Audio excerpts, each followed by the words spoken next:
comply with the often complex rules and regulations. We're no longer in 2020, and with the vaccination levels on the rise, governments should be in a position to provide timely and clear guidance based on scientific evidence and not on political pressures. But this is not always the case. A case in point, the recent announcement by the U.S. government that as of November, only vaccinated international travelers would be allowed to enter the country. And while this is the right way forward in replacing the current 212F restriction, the lack of further details is hampering operational planning for the airline and the passenger confidence. We move south. While having one of the most successful vaccination campaigns in the region, Chile continues to mandate quarantine on top of vaccination and negative PCR to enter the country, which simply kills demand and will not stimulate the restart of international traffic to the country. So you can go to Chile, you have to be vaccinated, you have to have a PCR before you take off, a PCR when you land, and then you get the luxury of spending 5 days in a hotel in quarantine. Not the way to restart. When we look at the second item, we need governments to accept digital testing and vaccination certificates and agree to a common standard as border restrictions are being lifted. If both airlines, customer service agents, and immigration officers need to manually check and validate paper documents, this will massively increase passenger processing time. And we've had these examples in places like Santiago, Chile, Buenos Aires, where passengers have to wait 3 to 4 hours just to get out of the airport terminal to do all the ground checks on the ground. That's why we welcome the move by Panama to base their digital COVID certificate system to the EU standard, ensuring interoperability on the international level. The third case, and this is coming back to normal business, the issue of increased charges, fees, and taxes imposed by various players along the value chain, such as airports, air navigation service providers, or indeed our governments. Now is not the time to unilaterally begin to try and claw back financial losses brought about by the pandemic. We need a joint effort to rebuild the value chain, and airlines cannot shoulder the burden on their own.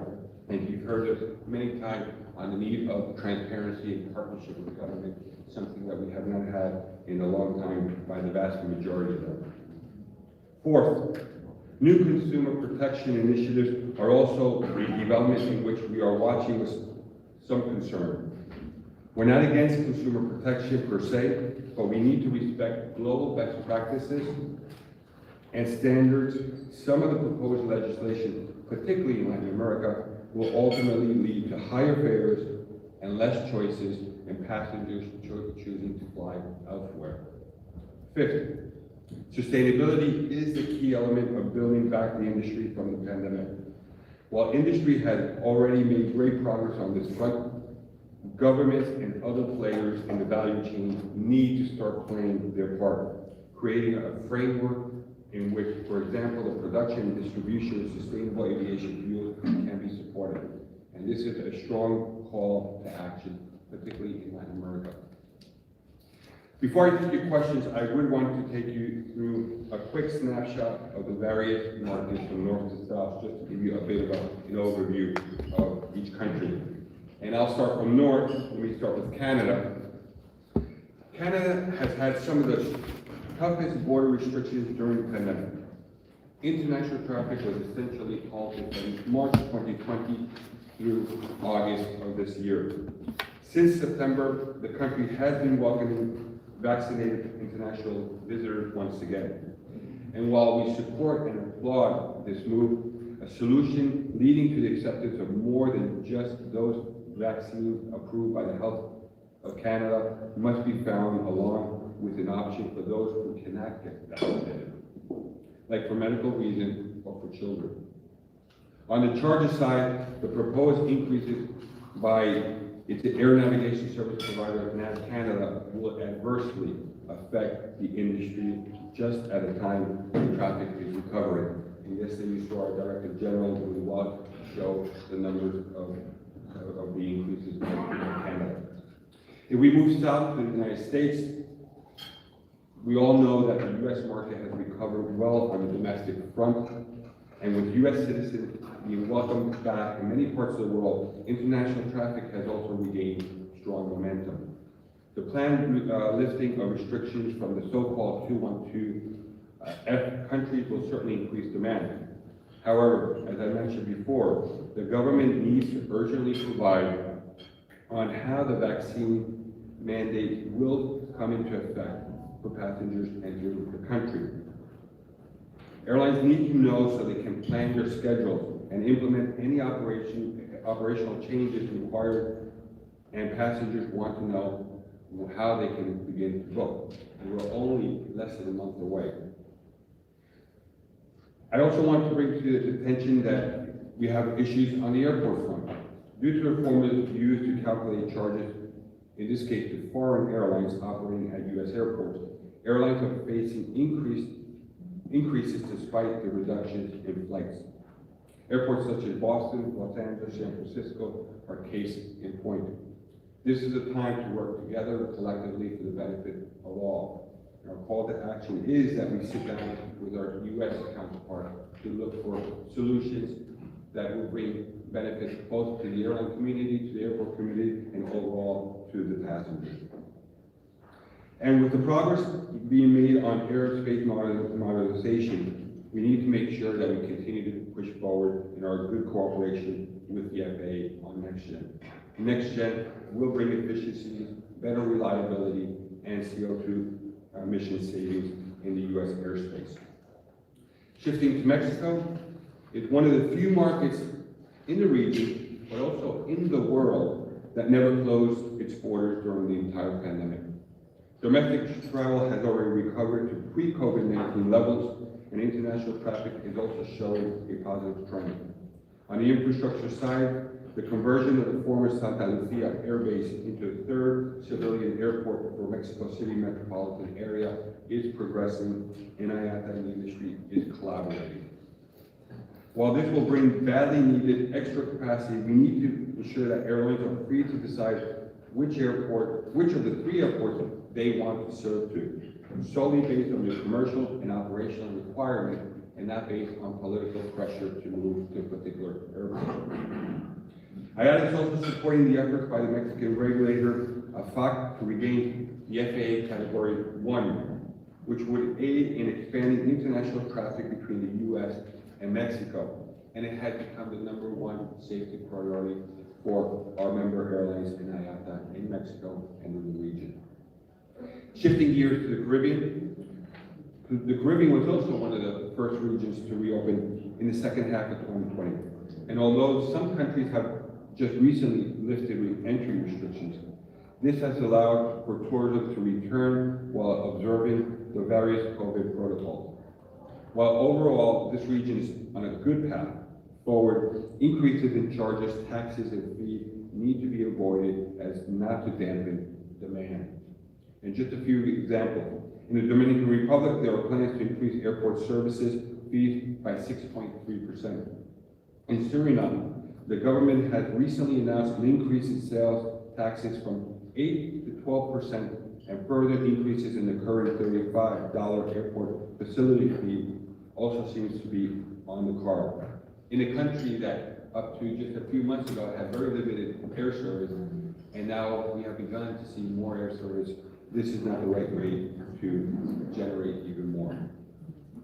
Unnecessary infrastructure projects like the proposed airport in Bararo in the Dominican Republic is not needed and should be avoided. Yes, we need new infrastructure where it makes sense, but not in this case. The new airport would only cannibalize traffic from the already existing Ghana International Airport. In Central America, similar developments to the Caribbean, we saw that those markets relying heavily on tourism being first to reopen their borders and using testing as a means of controlling the pandemic. While traffic has shown good signs of recovery, planned increases in fees and charges, like in Costa Rica or El Salvador, will again be counterproductive. On the infrastructure side, the new airport in Palmerora Airport serving Tegucigalpa and Honduras is set to open later this year. This will provide an opportunity for airlines to increase service to the country. I will also say on the flip side, in Guatemala, where the government wants to open, construct a new cargo airport, is an area of infrastructure that we strongly disapprove. We've shown consistently in our region, having a cargo and a passenger airport just does not make good financial and business sense. Colombia is another country that underwent a gradual reopening after passing through the peak of the pandemic. Domestic travel has rebounded to pre-COVID levels, just at the pre-pandemic levels, and international traffic is showing very promising signs of recovery. Operationally, we are facing issues at Bogotá Airport due to the implementation of ground delay programs nearly on a daily basis and ATC inefficiencies. While the reasons for these are manifold, the responsible authorities need to start implementing measures to alleviate this. As an industry, we have made a variety of short and medium-term proposals to improve the current situation. However, we are still awaiting implementation. Solutions must urgently be implemented as the delays are preventing airlines from offering reliable service to customers and damaging Bogotá's position as a regional hub airport. Legislation initiatives on various consumer protection bills continue to be discussed in Congress. Congress needs to understand that we want to be a strategic partner. They need us. We need to ensure that aviation can provide its economic contribution to rebuilding the country rather than treating us as an adversary. Shifting to Ecuador. Ecuador was one of the first countries to reopen its borders to international traffic, which helped in early recovery of traffic to the country. Recent changes to the foreign exchange tax regime should also provide stimulus for international traffic to and from the country. Ecuador has a golden opportunity to promote tourism and business by reducing its taxation and become a competitive force in the region. And Peru closed its international traffic for nearly all of 2020, but has progressively reopened. Lima Airport is currently experiencing capacity issues related to COVID-19 protocols, which is causing delays and operational restrictions. Hence, we welcome the decision by the authorities to grant an increase of 5 flights per hour for the upcoming Northern Hemisphere season. In the longer term, the already delayed expansion of Lima Airport must be carried out as other ways future additional traffic cannot be accommodated, and this is needed as one of the top priorities of the government, that it invests and ensures that Lima can continue to be one of the important hubs of the region.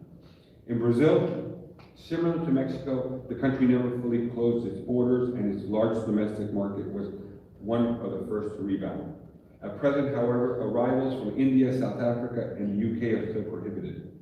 Also, all passengers entering or even transiting through Brazil must have a negative PCR test.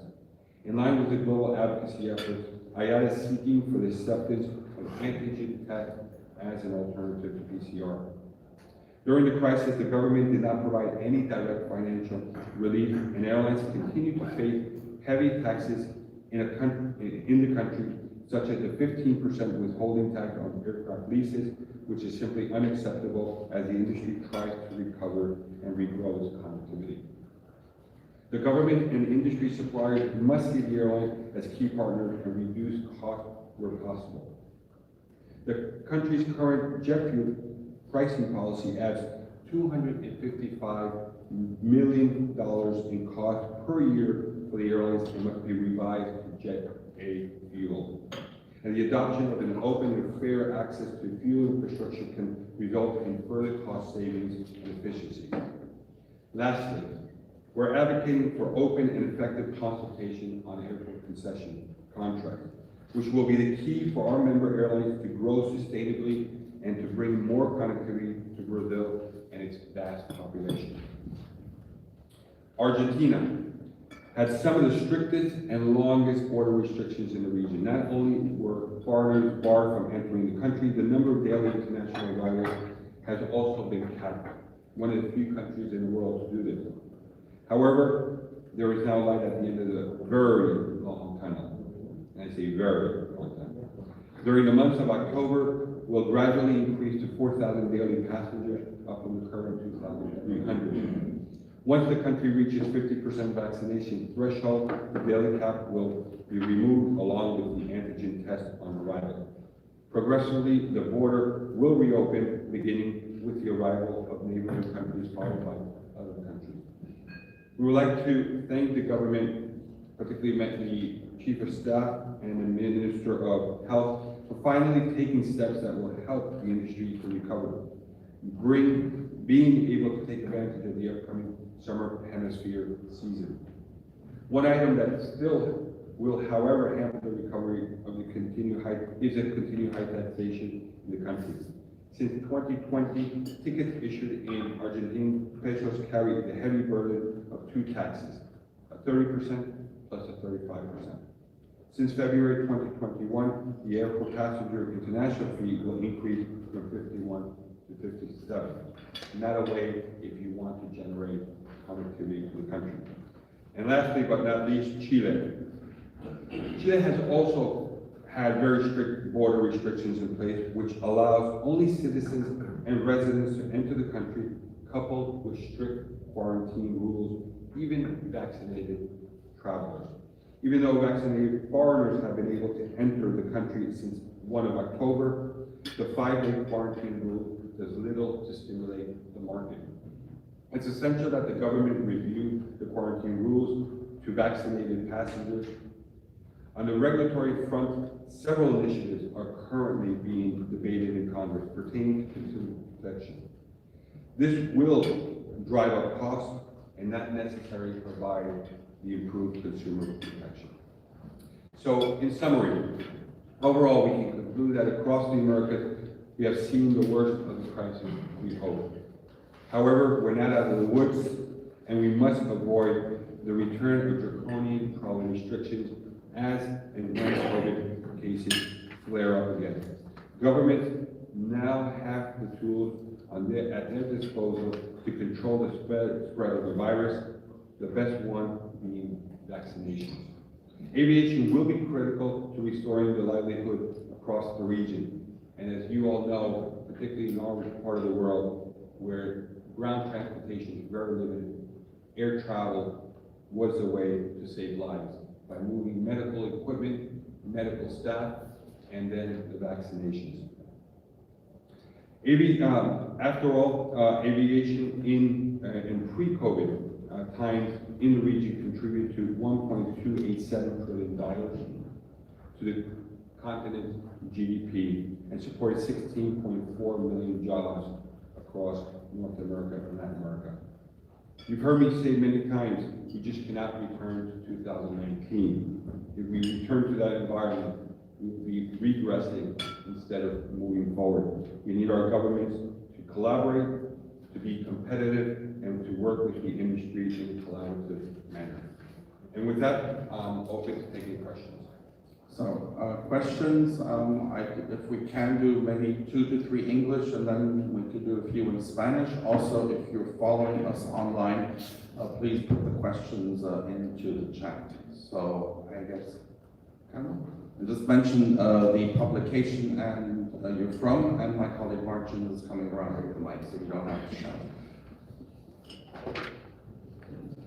Buenos días. Mi caso puede ir en Spanish. Okay. Buenos días. Peter, con la situación de Chile podría complicarse aún más. El Ministerio de Salud ha anunciado la posibilidad de que solamente las personas vacunadas puedan acceder a viajes en avión. ¿Cuál es la posición de IATA al respecto, o si tiene considerado cuándo podría impactar esa medida a la aviación chilena? Okay, can I just do a very quick translation? So this has to do with the proposal by the Chilean government to only allow vaccinated passengers to actually fly. So over to you. Bueno, de nuestra parte, obviamente, nos gustaría que abrieran las fronteras sin ningún tipo de restricción, pero sí entendemos que debido al alto riesgo que dije, el proceso de PCR, antígeno y vacunaciones será en el corto plazo una medida para poder acceder al mercado. Estamos trabajando y queremos colaborar con el gobierno y pensamos si esa es la vía para reabrir como un primer paso, obviamente lo apoyaríamos. Lo que queremos es que no haya cuarentena. Eso es la restricción o la medida más restrictiva que tenemos. Pero no hay cuarentena, los pasajeros simplemente no van a ir. Y, perdón, la restricción es en doméstico también, esa posibilidad de que solo las personas vacunadas pudiesen volar, que también para volar doméstico necesitarían un pase de movilidad o un certificado. Esperemos que sea a muy corto plazo. Un país no se puede sostener solo con los pasajeros vacunados. Tenemos que encontrar alternativas como PCR, antígeno, por razones médicas o de salud. Hay personas que no van a poder vacunarse, por lo menos inicialmente. Así que es importante que el gobierno, y sobre todo en Chile lo hemos pedido muchas veces, que tenga un plan de acción, de implementación, que haya gradualmente pues, un mejoramiento de los protocolos que se van a utilizar. Pero el tema de abrir el mercado para pasajeros vacunados, pero sin cuarentena, se lo apoya. Yeah, we have that. Yeah, I'll just say that we do support that. The main goal in Chile is to remove the quarantine measures that we have in place. Simply having quarantine for domestic movement or international arrival will not generate or stimulate passengers to return to the market or begin to fly. So from our point of view, we support the government's initial mandate to approve freedom of movements for vaccinated passengers, but we also encourage the government, for those passengers that cannot get tested for medical reasons or other reasons, have options through antigen or PCR testing, so they can be part of the transportation movement of people. Okay. Are there any questions in English? We'll go for Pia, no sé, ¿lo quieres hacer en español o en inglés? Yes, my name is Pia. I'm from Revista Semana in Colombia. I would like to ask you, you were talking about El Dorado Airport and the problems it's been having lately. What have you thought of a solution? What could the country do? Have you talked to the government or to the airport administration? Or do you think other capital cities like Cali, Medellin, or Cartagena, I don't know, could supply that demand that El Dorado isn't able to do? Thank you. Well, El Dorado has the capability to have it. It has the infrastructure, it has 2 runways, it has potential for growth. It just has been very, very inefficient to improve. We have ATC delays, we have ground delay programs every day on perfectly good weather days. It's the only airport in the world that has had GDP programs in place since May on a daily basis.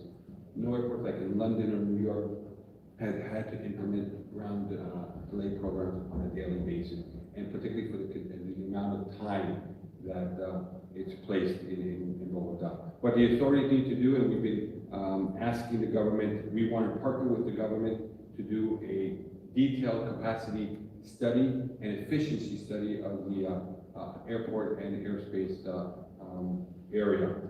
We do believe the airport can manage more capacity in the future, but we need to make sure that the air traffic sector, the airport sector, has the capability to do that. There's no reason why Bogota should not be much higher in terms of operations per hour than what we have today.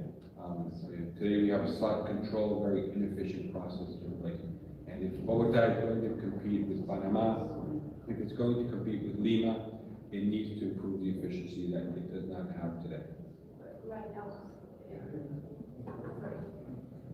But right now, we don't know the answer of why those problems are happening. Oh, we know the answer, but we need the Civil Aviation Authority to, implement better measures from air traffic control. We need to utilize better the movement areas of the taxiways, the runways. We need to redesign the airspace. We need to use Palenquero airspace, which is military airspace. And again, in many parts of the world, we use military airspace at the same time as the military. In this airspace, we just cannot use it. We're not permitted to use it. And that's a lot of square mileage that can be more effectively used if the military was to partner with the industry. So there's many low-hanging fruit items that can be put into place where we would see more efficiencies, less delays, and passengers will be able to arrive and go to their destinations in a much more reliable and efficient way. Now, I will also say, you said Cali, Medellin. That's great potential. Cali and Medellin should not be the substitutes for inefficiency for Bogota. Cali and Medellin should be growing because those cities are growing and there's potential growth, which I think is very positive for a country. That you will have Bogota as the main point of entry, but Medellin and Cali can be very good, strong secondary cities for international growth in the future.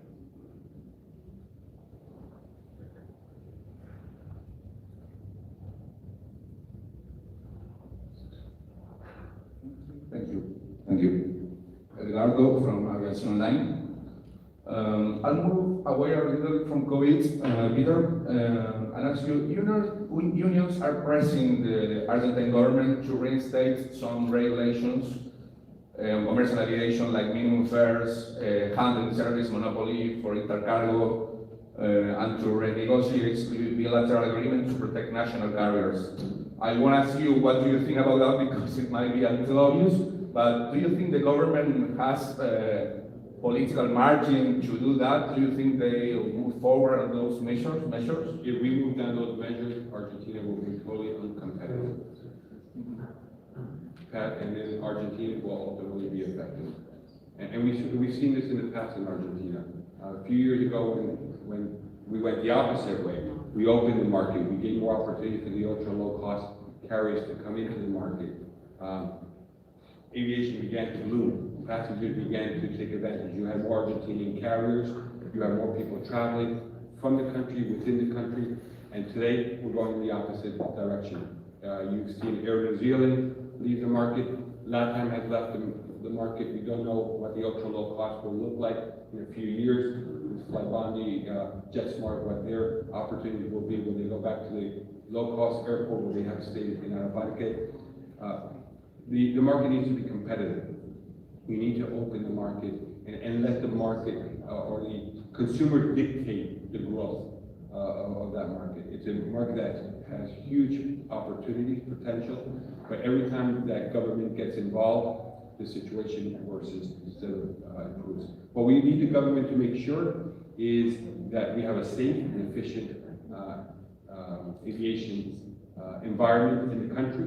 That's what we need the government to do and work with it collaboratively. But what we want Argentina to be more competitive, let the market dictate what the pricing scheme should be. We shouldn't have a floor and a ceiling that we've had in the past.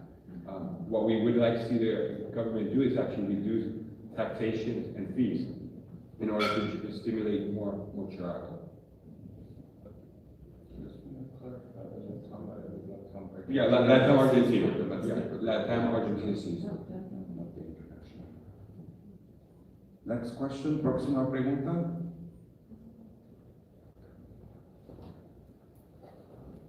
You guys have been very nice to me today. Argentine unions won't be when they're released. In Argentina, I'm even lucky, you know that. Me quieren o me odian. Hola Peter, Carolina Morraga del Mercurio de Chile. Me imagino que te enteraste de las intenciones de Avianca de fusionarse con Sky. Quería saber qué te parece esa alianza y si crees que esta va a ser la tendencia para los próximos años en la industria de la región. Si vamos a ver una consolidación, vamos a ver nuevas fusiones, eso. Bueno, lo que son decisiones comerciales, nosotros no nos metemos, pero yo creo que estamos en un periodo que vamos a ver más consideración, más oportunidades de negocios entre líneas aéreas.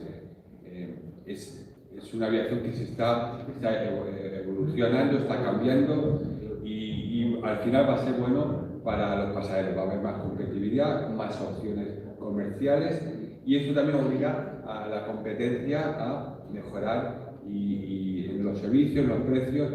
Así que para el consumidor va a ser bueno, para la industria estamos evolucionando, cambiando y esto va a ser una tendencia no solo regionalmente pero también globalmente. Okay, maybe just quick English translation. The question was concerning those media reports that there's a possible merger between Sky and Avianca. Sorry, I just want to say something. Yes, I'll say In general about mergers in the region. We don't really comment on commercial agreements or mergers in terms of per se on the airline, but from a general note, our industry is evolving, is changing, it's adapting to the changing conditions that we have, particularly in our region. From our perspective, this will be a growing trend. We see many opportunities throughout the region for greater synergies between the airlines, possible mergers. We're seeing it all around the world. So seeing it in Latin America, I think it's encouraging. It will bring more competitiveness, more competition, better pricing, and more options for consumers. So it's ultimately going to be good for everyone. More questions, más preguntas? Katrusca, entonces. Sí, Catherine Fernández, de Marco Financiero, Diario de la Prensa de Panamá. ¿Para cuándo están previendo ustedes la estabilización de la industria aérea en la región a los niveles del 2019, si ha cambiado en algo? Y se habla mucho de armonización entre los países, pero no las vemos todavía. ¿En qué estatus está el IATA Travel Pass en América Latina, que iba a ser como un estándar para el reconocimiento de QR de vacunas? Bueno, la recuperación todavía no ha cambiado mucho. Nuestros pronósticos son la vuelta del tráfico internacional sobre el 2024, el doméstico entre 2022 y 2023. Pero sí vamos a tener países que van a ir evolucionando distinto. En México, por ejemplo, el tráfico doméstico ya ha vuelto, muy parecido a Colombia. En países donde hemos tenido cierre de fronteras o las cuarentenas como Chile y Argentina, la recuperación puede ser que sea más larga y más difícil que fue en otros mercados. Así que a nivel global regional estamos estimando finales del 2023-2024 internacional, doméstico alrededor del 2022, pero va a depender mucho del levantamiento de las restricciones, las cuarentenas y qué puede venir más adelante. Si tenemos más variantes, cómo van adaptándose los países.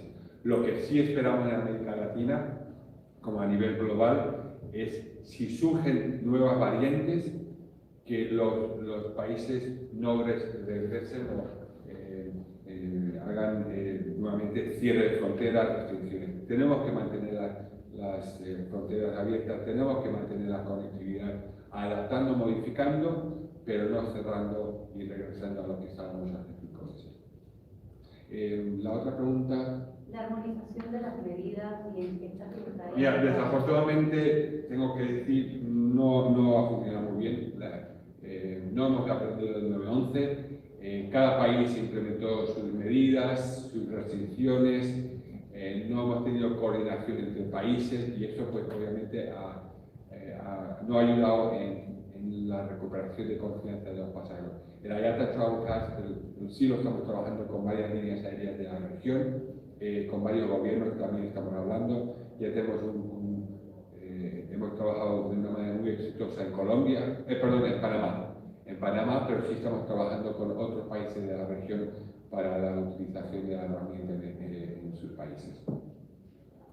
Okay, just a quick recap in English. So the 2 questions were on the sort of recovery in general, and then also on harmonization, sort of on border control measures and the use of IATA Travel Pass. So the recovery, what we've had as a baseline for our region is international recovery anywhere between end of 2023, beginning or during 2024, domestic around 2022. But we've already seen markets like Mexico has already recovered on its domestic market, Colombia very similar, almost to that level.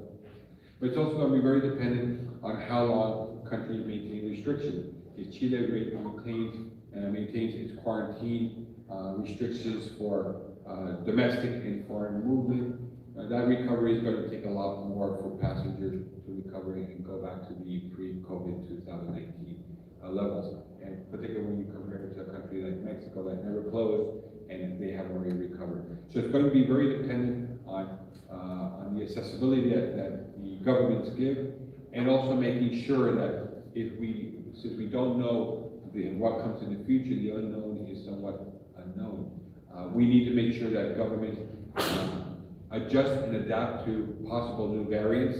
But the one thing that we do call on government is that we don't regress like we've done in the past, where we've again closed borders, imposed restrictions on movement. We need to keep air transportation open, moving, and not bring back quarantines and closure of borders. Yeah, that's all. So, más preguntas, more questions? Edgardo, sí?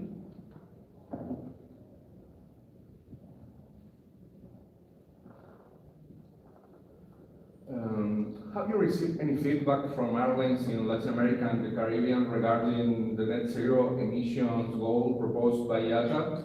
Because there is a different reality in the carriers in the region next to European airlines or North American airlines. How do you think they will be able to implement that goal? Will they receive any support, extra support from IATA? Well, there certainly is support because it was passed yesterday at the annual meeting, so our member airlines do support it. Will we have challenges in Latin America? Absolutely. One thing I will say, and you know this, many of our Latin American and Caribbean carriers have already announced sustainability initiatives throughout the region. So, from all our members, from ultra low cost to hybrid to legacy carriers. So they certainly understand the importance and the responsibility on the sustainability issue. And we're seeing that derive with our member airlines in the region. What we do need is our government to put the right regulatory framework in place within their countries, and also put the right infrastructure in place. We need to be able to start developing the development and the availability of sustainable aviation fuels in order for this to work. So actually the call in our region is more to governments than to the industry. The industry, even with our airport partners, are also taking responsibility to ensure that they comply. Where we're working with air navigation service providers on more direct flights, more efficient flights, where you're going to fly less nautical miles, more reliability, and that will reduce the emissions of the CO2.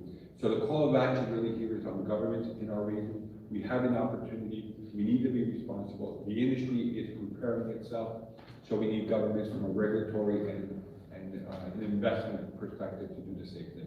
And when I talk about this, it's more related to South America rather than North America. In the U.S., there's a very strong push, both from the governmental and the private side. So our call to action here is in Latin America. Ay, en español.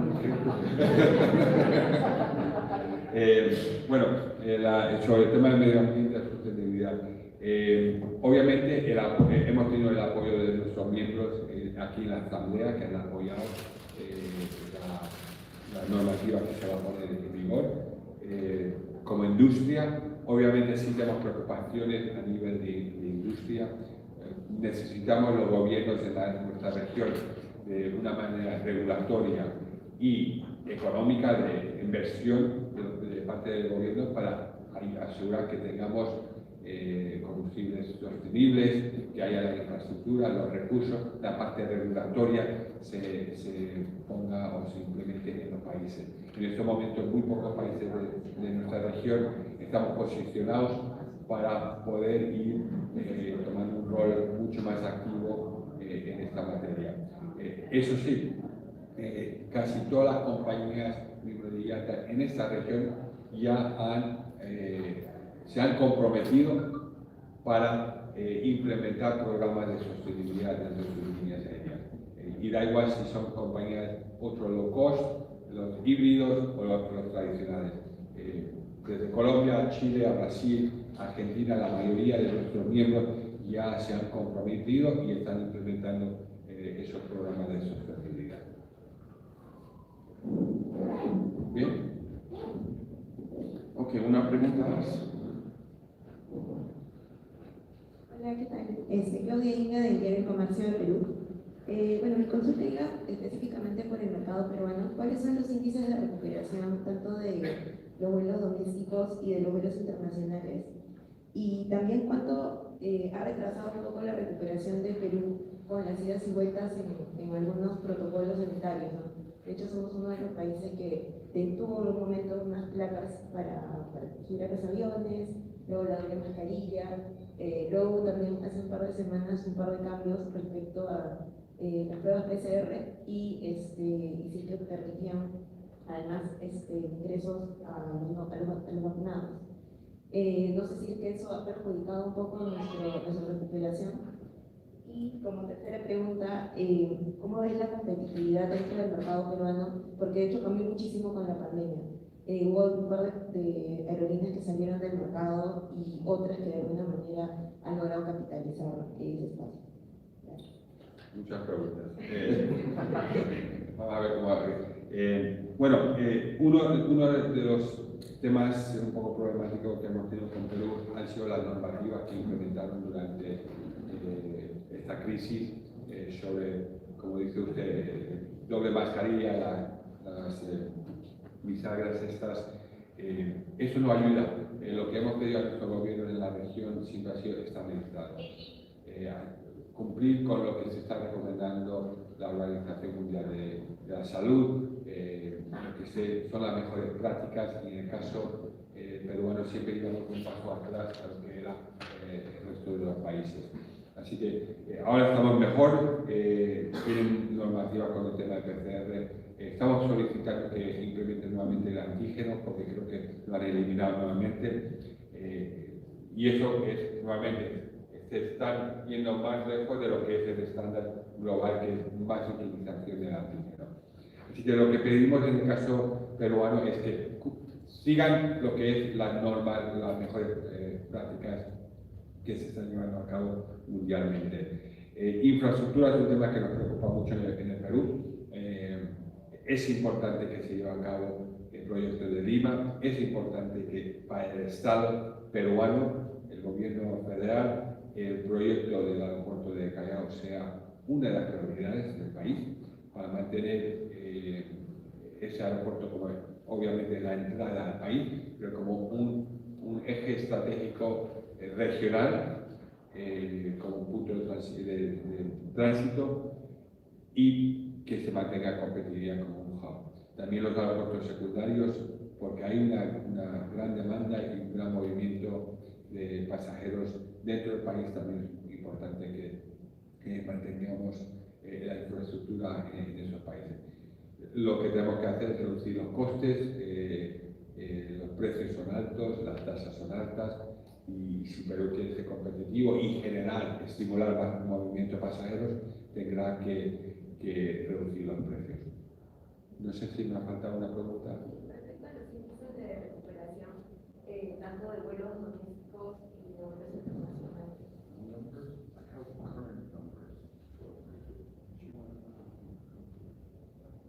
No tengo, en estos momentos no tengo específicos, pero tendría que buscar para el Perú.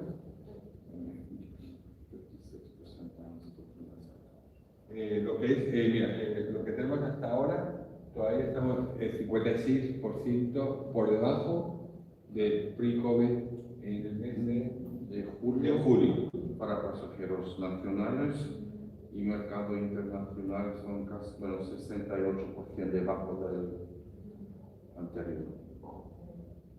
Y la otra consulta era respecto al nivel de competitividad que tiene el mercado peruano, porque de hecho... Espera el micrófono para nosotros. Y la otra pregunta era respecto al nivel de competitividad que hay en el mercado peruano, porque de hecho nuestro mercado cambió mucho después de las cuarentenas, de pandemia. Salieron un par de empresas locales, una que ya estaba muy afuera, y más bien se fortalecieron algunas low cost, ¿no? Por ejemplo Sky, y bueno, LATAM logró crecer de todas maneras. Yo creo que Perú es un mercado muy interesante para las líneas aéreas. Yo creo que el país está bien servido, y en el momento que una línea aérea decida salirse del mercado forzado o por sus decisiones, otras líneas aéreas entrarán en el mercado, tanto y cuando sea competitivo entrar en los mercados. Pero obviamente Perú es un país con grandes oportunidades, es un país que depende mucho del transporte aéreo, es un país que depende parte del turismo, así que yo creo que hay oportunidades. No va a ser un mercado que va a estar mal servido. Okay, we're kind of 5 minutes after our time. I would just ask you to maybe do a quick summary on Peru in English, and after Okay. that we'll close the official part, but I know a lot of you want to speak to Peter one-on-one, and seeing we've done this sort of through Zoom for a whole year, I think maybe you just enjoy having a cup of coffee and talking face to I'm face. surprised that you didn't get any question on Venezuela today. So. Bueno, so Well, just on Peru and then- Peru is, as I was saying in Spanish, it's a country with huge amounts of opportunities, both domestically and internationally. It's a country that is very dependent on air travel, particularly within the country because of inefficiencies on the ground movement. But it needs to be competitive, it needs to have the right infrastructure. The government needs to prioritize the expansion project for the international airport in Lima. It needs to be a priority for this government, as well as other secondary airports. And we also call on the government to ensure that the country stay competitive and not increase the taxes and fees, particularly on the tourism that comes into the country. Okay. ¿Tú lo puedes hacer Pero, con un café? ¿quieren que le pregunte de Venezuela? Ay, Dios mío. ¿Por qué sacaron las pérdidas de Venezuela de la contabilidad? ¿Por qué sacaron las pérdidas de Venezuela de la contabilidad? ¿Y cómo están viendo la conectividad actual? Porque se ha recuperado un poco, pero ellos esperan que Estados Unidos resuelva el tema de las rutas. ¿Qué conversación tienen sobre eso?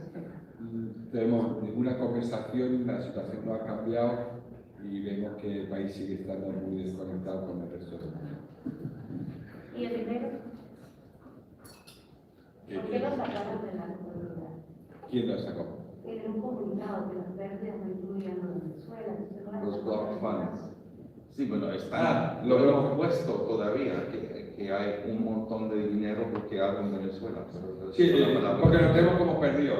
Es un tema que ya lo hemos hablado durante muchos años. Las líneas aéreas ya no pueden, no dependen, no esperan que algún día recuperen ese dinero, pero ya han decidido la línea aérea por perdido en estos momentos con el gobierno que está en el poder, por la falta de comunicación, alineamiento y la falta de querer de una manera u otra trabajar con la industria para recuperar un mercado que cada día, como hemos dicho muchas veces, está más aislado del resto del mundo. Okay. Bueno, creo que ya. Muchas gracias. Thank you. Thank you. I know many of you have been with questions.